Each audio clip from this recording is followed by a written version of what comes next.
অনেক অনেক দিন আগে সবুজ মাঠ আর নদী ঘেরা একটি ছোট্ট গ্রামে বাস করতেন এক গরিব কৃষক রহিম।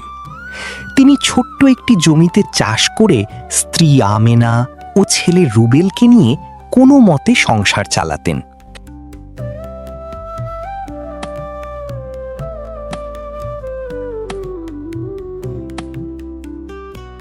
এক বছর ভয়াবহ খরা দেখা দিল। মাঠের সব ধান শুকিয়ে যেতে লাগলো। গ্রামের মানুষ হতাশ হয়ে পড়ল। কিন্তু রহিম কখনো আশা হারালেন না। আজও বৃষ্টি হলো না, তবুও আমি হাল ছাড়ব না। আল্লাহর ওপর ভরসা রাখলে একদিন অবশ্যই ভালো হবে। বাবা, আমিও তোমার সঙ্গে মাঠে যাব। আমি আগাছা পরিষ্কার করে দেব। একদিন মাঠ থেকে ফেরার পথে রহিম এক অসহায় বৃদ্ধকে দেখতে পেলেন।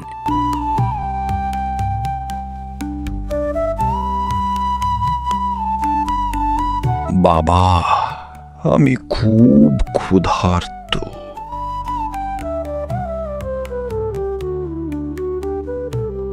চাচা, আমার কাছে বেশি কিছু নেই, তবে এই খাবারটা আপনি খেয়ে নিন। নিজের খাবারটুকু তিনি বৃদ্ধকে দিয়ে দিলেন। তুমি নিজের খাবার আমাকে দিলে? তোমার এই দয়ার প্রতিদান তুমি অবশ্যই পাবে। মনে রেখো, ভালো মানুষের ভাগ্য একদিন বদলায়। বৃদ্ধ রহিমকে আশীর্বাদ করে রহস্যময়ভাবে অদৃশ্য হয়ে গেলেন। পরদিন সকালে রহিম মাঠে গিয়ে দেখলেন শুকিয়ে যাওয়া জমির মাঝখানে একটি সবুজ ধানের চারা জন্মেছে। এই চারাটা আমি নিজের সন্তানের মতো যত্ন করব। তিনি অনেক যত্ন করে চারাটি বড় করতে লাগলেন। কয়েক মাস পরে সেই একটি চারা থেকে সোনালী ধানের অফুরন্ত শীষ বের হলো। খবরটি পুরো গ্রামে ছড়িয়ে পড়ল।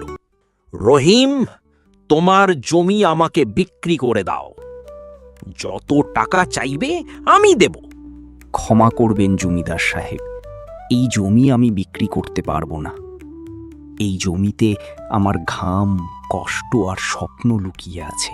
ধনী জমিদার করিম চৌধুরী লোভে পড়ে রহিমের জমি কিনতে চাইলেন, কিন্তু রহিম রাজি হলেন না।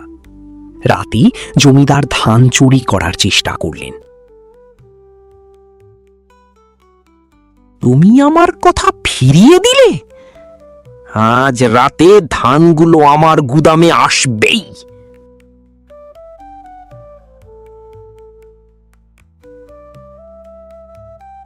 কিন্তু ঘন কুয়াশায় চোরেরা পথ হারিয়ে ফিরে গেল।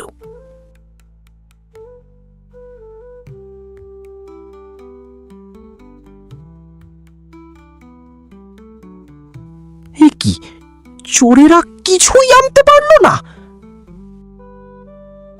পরদিন জমিদার দেখলেন রহিম নিজের ধান গরিব মানুষদের মাঝেও ভাগ করে দিচ্ছেন।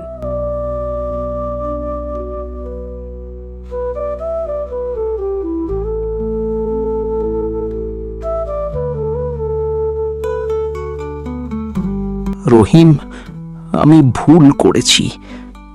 আজ থেকে আমি গ্রামের কৃষকদের পাশে থাকব। সেই দৃশ্য দেখি তার মন বদলে গেল। শেষ পর্যন্ত জমিদার নিজের ভুল স্বীকার করলেন, গ্রামের সব কৃষকদের সাহায্য করলেন। পরের বছর পুরো গ্রাম সোনালী ধানে ভরে উঠল।